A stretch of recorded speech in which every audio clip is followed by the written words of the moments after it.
Get out the insurance cards, get out the co-pays. The office is open, my friends, as this video is brought to you by drroto.com.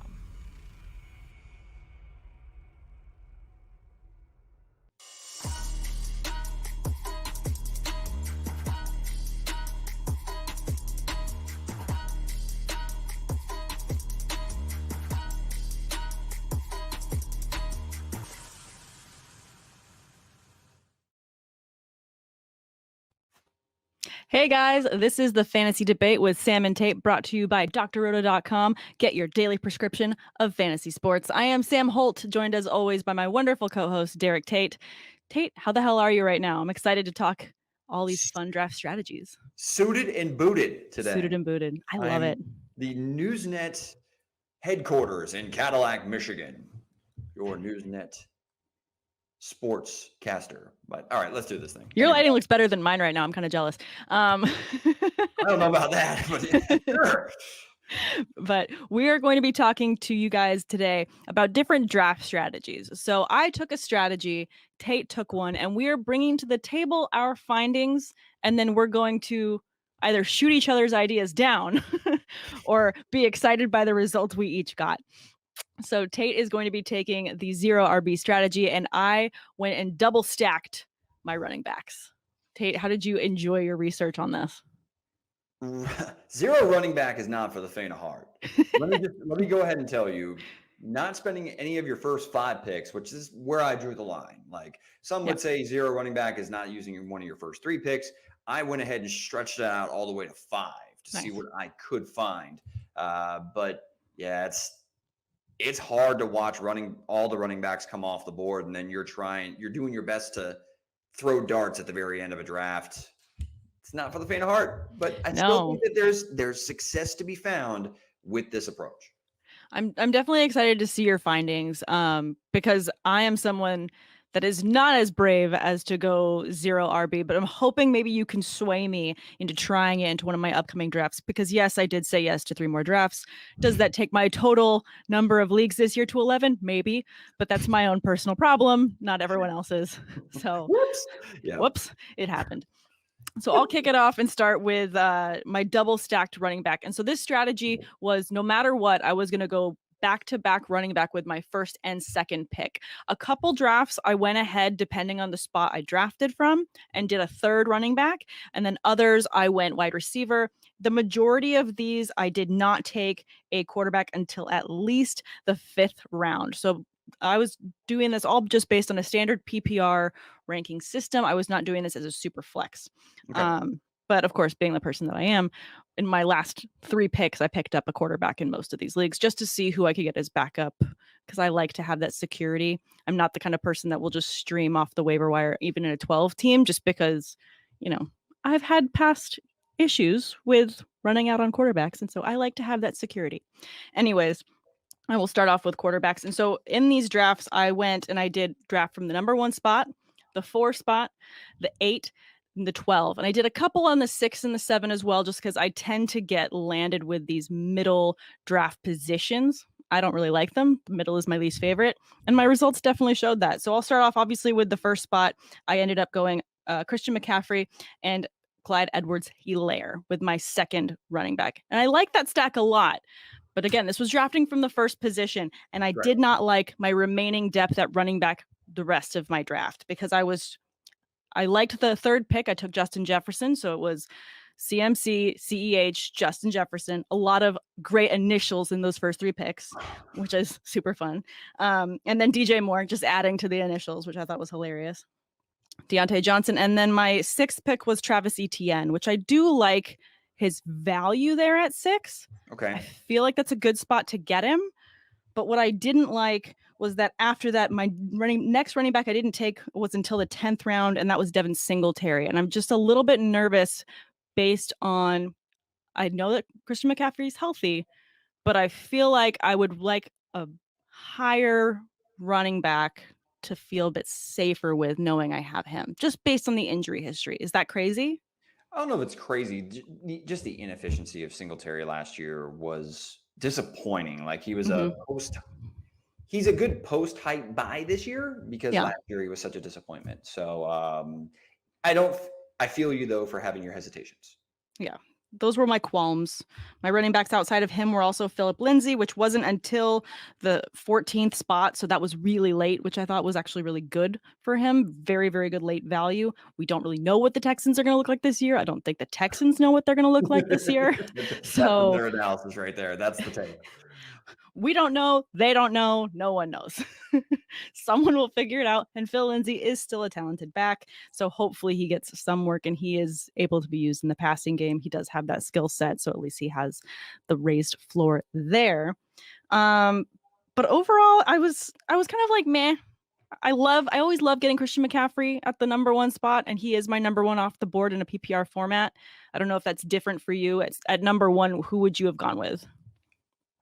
Personally, I'm super high on Dalvin Cook this year. Yeah. I think that they upgraded significantly at left tackle. I believe that team is going to run through Dalvin Cook. Did last year, and that's when they were at their best. Cook, although he doesn't offer even the ceiling that McCaffrey does in the passing game, because no one does, but what he can do on the ground, I think that he's better set up. And in particular, how the team is going to run through Dalvin Cook. I think that that's their way of being able to potentially contend in the NFC North. I still think it's the Packers to lose, but for me, that's the one way I could see them being able to steal that division, is if Dalvin Cook has an MVP type season. Yeah, I definitely get that. And Dalvin Cook was one name that I didn't get a single share of. And I think it's based on where I was drafting. Because at number 1, for me, I have CMC. And then the other spot I drafted next was the 4 spot. And I did 2 drafts at the 4 spot. And both of them, I ended up with Derrick Henry as my first, because they went either CMC, Zeke, or Dalvin Cook, or any mix of those 3 went first. Surprised to hear Zeke go that high. Yeah, it was weird. And it was all randomized. And so every single time I did it, I was checking. I'm like, is this right? Like, it was No every single Kamara? time. No Kamara? Kamara went and won, but I like Derrick Henry more than Zeke personally. A ton more. Thing.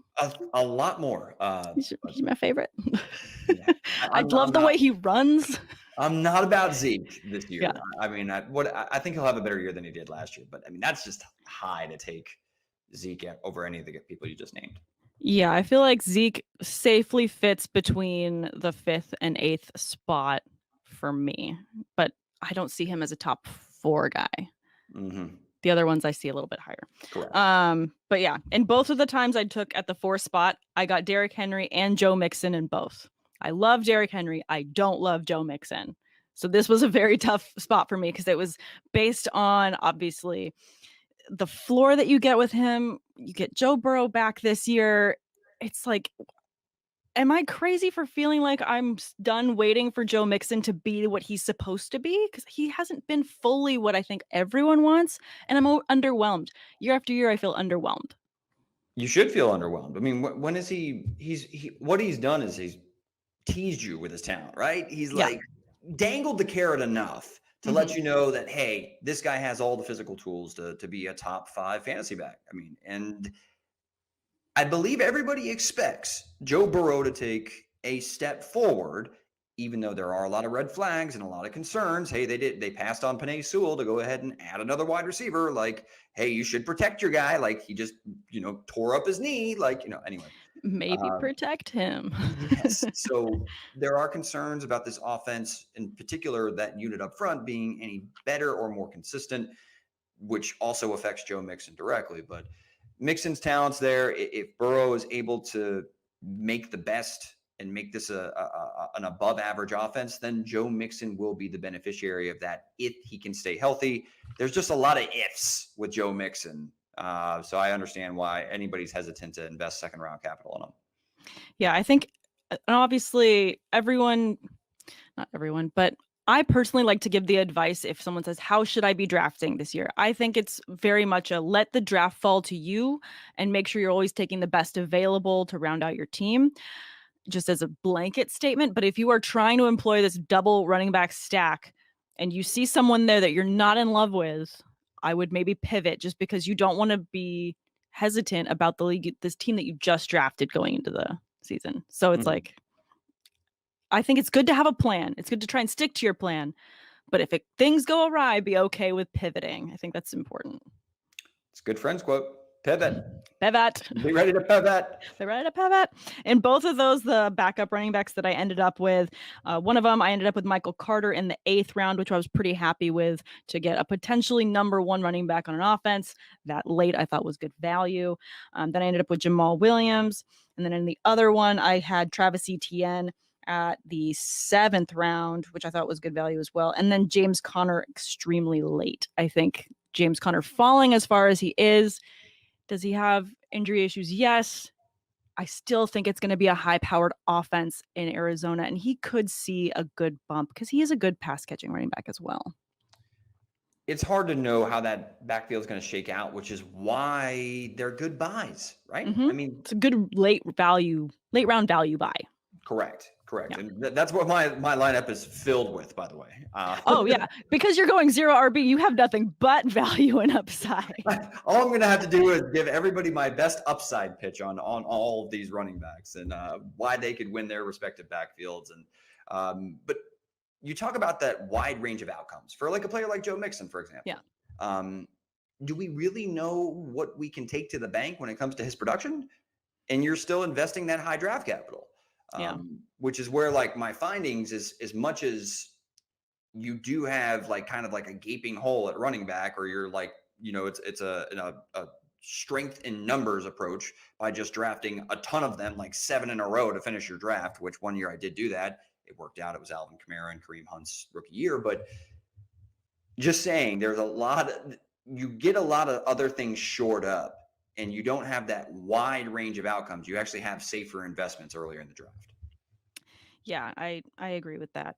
I'll finish this up before we move on to your 0 RB strategy. Both in the 8th spot, I ended up with Austin Eckler and Antonio Gibson in that double stack. Ooh. And then the same type of spot later, I did another 8th spot draft, and I got Austin Eckler, CEH, and Chris Carson. I went 3 running backs deep at the 8th spot, and I was really pleased with that. That was a nice little chunk of goodness. And I still managed to sneak Amari Cooper in there in the 4th round, which I was pretty happy about. But I mean, I'm starting to have him slide a bit on my rankings. So if I did this again, would I try and target another wide receiver there? Probably. But I did get TJ Hawkinson in that one as well, and the 5th spot, which, by the way, I could not get Hawkinson after the 5th round. And I was really pissed. I was like, why can't you just slide to the 6th? But no. It seems like the sweet spot for him is the 5th. Like, you want Hawkinson, you better damn well take him in the 5th. Otherwise, he's not falling to the 6th. It's a get your guy lesson, if there ever was one. I'll wrap this up with talking about drafting from the 12th spot, which I like this chunk of running backs a lot. This is a hefty one. So I got Aaron Jones, Najee Harris, and J.K. Dobbins. That's in rounds 1, 2, and 3. Yep.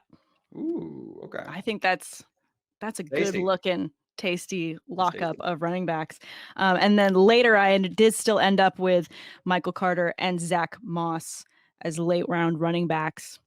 Went back to back on them in the 8th and 9th round, which I thought was also really good value. I was really happy with that spot, which is crazy considering it's the 12th spot. You're never usually excited for the 12th spot. Yeah, but this year I feel like there's a lot of value at running back that I feel confident investing that late first rounder in. Like Eckler, if he falls, I'm running to the podium.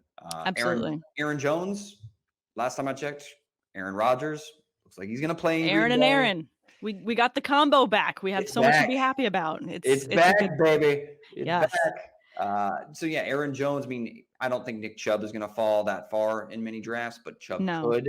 But probably not. Antonio Gibson is somebody that I expect will fall in many of those drafts. So yeah, I ended up with Gibson in the 2nd round and a couple as well, but nothing after that. He definitely is at the very latest, a 2nd round guy. He's someone that's going to go second. Early second seems to be the spot for him. So I'm interested. Like, those are all how I prefer to build my teams. But when doing some of the studying, it does maybe give you an idea of a roadmap to success if you pass on running backs within the first 5 rounds. Yeah. Because with 4 of kind of the drafts that I did, here's how the first 5 picks shook out without taking a running back. Okay. First stack, Kelsey, Diggs, Josh Allen, Godwin, DJ Moore.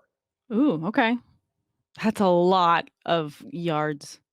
That's a lot of yards. It's a lot of targets. A lot of targets. And then you got Allen, who's right now averaging going in the 3rd round. And he was the number 1 scoring quarterback in all of fantasy football last year. I mean, Josh Allen to go with Stephon Diggs. I love that stack. And then if you're able to nab Travis Kelce, that's kind of like where and by the way, all 4 drafts, I either went with Travis Kelce or Devontae Adams to build around.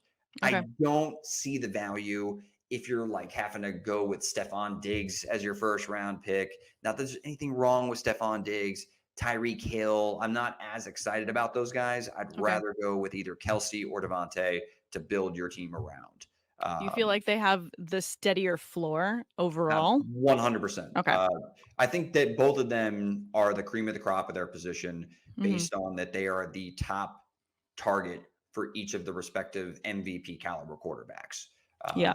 Plus, Adams just got his brother back in Randall Cobb, so he's going to help open up the field too. Finally, he has a second wide receiver that he's been, able to hang his hat on. He's got his brother back. He's got his buddy back. We've got it's like a buddy cop movie waiting to happen is Devontae Adams and Randall Cobb. And then Aaron Rodgers is just like the happy-go-lucky sheriff that everyone's like, shouldn't we get stuff done? And he's like, it's fine. We're always going to be good. Like Lethal Weapon?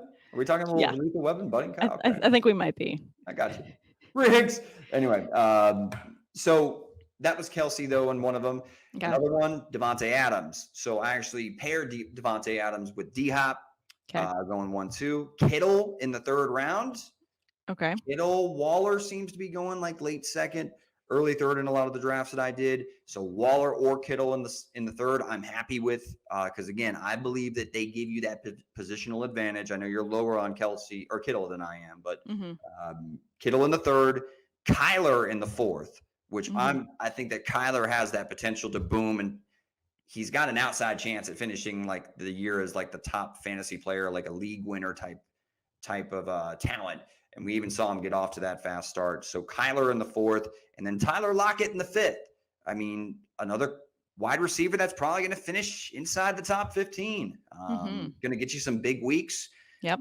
And him and DK both are capable of eating together at the same time, and there's enough to go around to feed them. And the food at the table there, yeah, I get it. Right. Russ is cooking for everyone.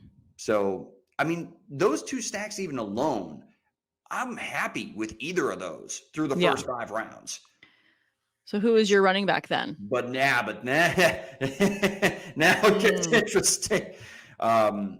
So in the 6th round, though, I still find that this is probably going to change. And it did, like in 2 of the drafts, Darrell Henderson was not there, but one of them he was. So Henderson ended up being one of my running backs in the 6th round, which was kind of surprising to me. In the 7th, I went with Melvin Gordon. I still think Melvin Gordon is going to see probably first crack. I don't know if you like. They invested in Javonte Williams. Who I like. You like Javonte Williams? I like Melvin Gordon. I don't.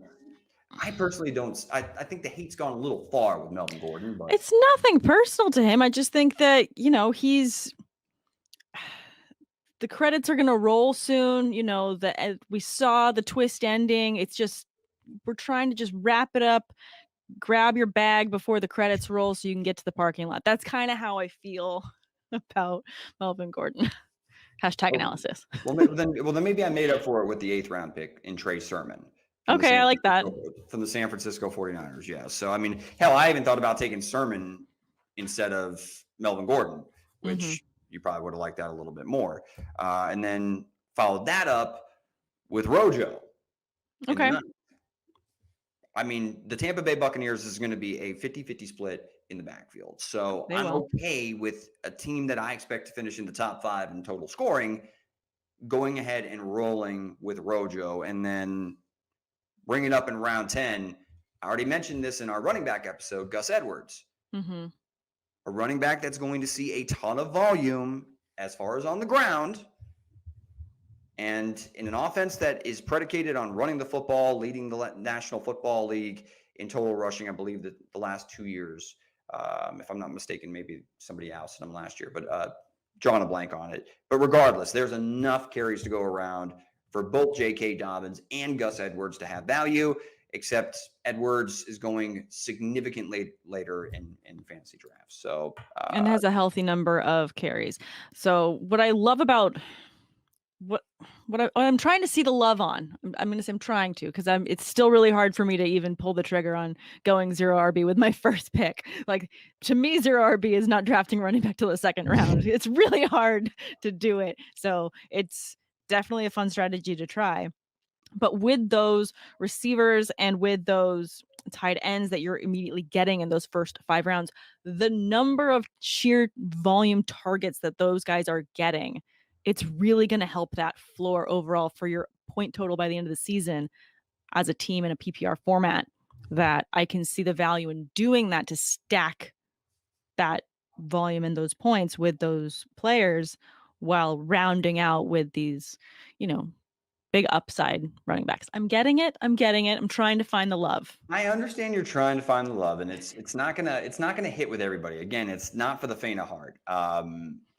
And you do have to hit on some of the picks. Like, the tough thing with mocks, as we know, crazy things happen in during live drafts. Like the ones that now, okay, you can mock as much as you want, but when money's on the line, you all of a sudden start to find out, and it starts to reveal how you really truly feel about a player. Like, do I really like, Deontay Johnson as much as I say I do? Like, I'm just.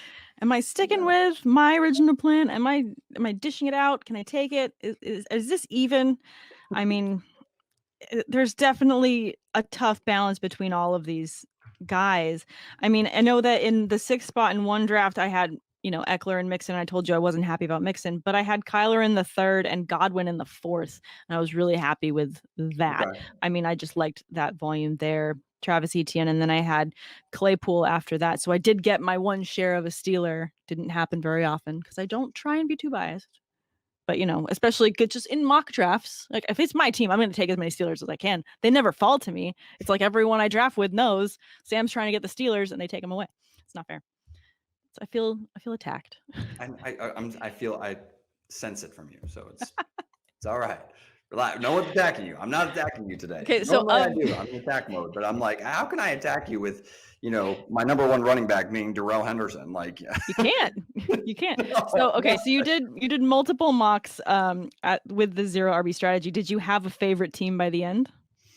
I mean, I would say like Devontae Adams. That was actually the team that I was just kind of reading off was Devontae Adams, DeAndre Hopkins, George Kittle, Kyler Murray, Tyler Lockett. What spot was that? That was at the 9 spot. Okay, I was gonna guess between the 9 and the 12, although I don't see Adams going in the 12th, so I feel like 9 is a great spot to take him. Yeah, I mean, and then that wrap, D Hop. I mean, I think Tyreek Hill and Stephon Diggs went right before he did. If I remember correctly, I didn't record it. I should have, but then, yeah, I mean, going with Melvin Gordon and Darrell Henderson and Trey Sermon, can that work? And then Gus Edwards give you a couple weeks here and there. Rojo give you a couple weeks here and there. I think it can.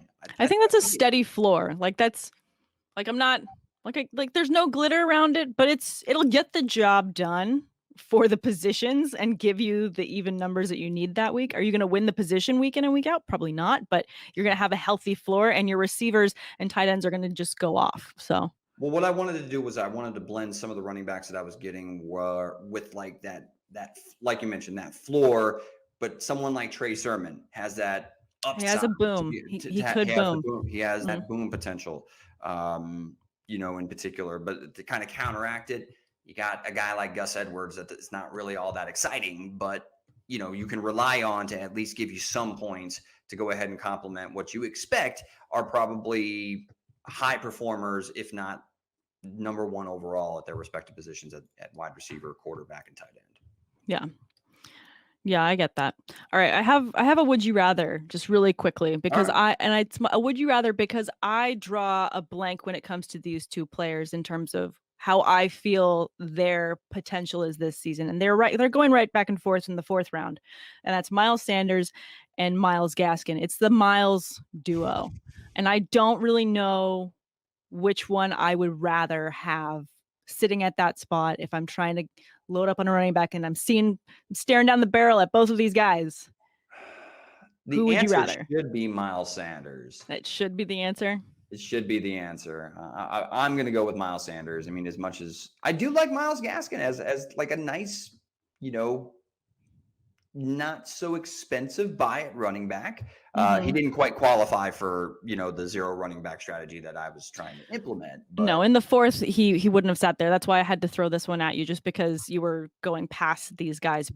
But as someone that was going back and forth, obviously I was double stacking the running backs no matter what. And in some of them, I was trying to get another running back early. I would stare at these guys and pivot to a wide receiver, or I would pivot and get a quarterback here just because I could not decide between these two Mileses. Damn the Miles. yeah, I mean, why not just stack the Miles? To hell with it. Go Miles and Miles? Oh, yeah. Don't do that. Don't do that. Don't. Would you walk 5,000 miles? Ooh, Sam. And Damn. this is where we've lost them. I swear, guys, I can do better references in the future. Yeah, so could I. I'm also not on my A game today, but hey, we got football that is on the horizon pretty much. We're close. League-wide, we're going to have every team getting at least one preseason game in this week. So really, fantasy football is officially back. So it is officially back. Let's do this. It's draft season. It is draft season, guys. Guys, if you were tuning in and listening, thank you so much. We really appreciate it. If you preferred any one of our takes or have comments, please at us on the Twitter. Tate and I would love to hear from you. Tate is at dtater4 on all forms of social. I am at Samantha R. Holt on Twitter and at Sam_awesome on the Instagram. And you can also find the Fantasy Debate on Instagram at the Fantasy Debate. And don't forget to follow Dr. Roto on all forms of social at drroto_com on Twitter and at drroto.com on Instagram. And if you haven't already, please go ahead and check out the site. There is so much amazing content for you over there. Not just football stuff. They've got PGA, they got MLB, they've got everything over there. So please check it out. Thanks again for listening to the Fantasy Debate with Sam and Tate. Check out all the other content, seasonal and DFS tools, as well as premium access to our staff for all fantasy sports questions in the members only Discord right here at drroto.com. Whew, did you have that entire outro written out? That was impressive, Samantha. Until next time, everybody. Later, says the Tater. Bye, guys. Thanks for stopping by the office. Get your fantasy prescription by subscribing to the channel and checking out drroto.com. And until the next visit, be well and take care.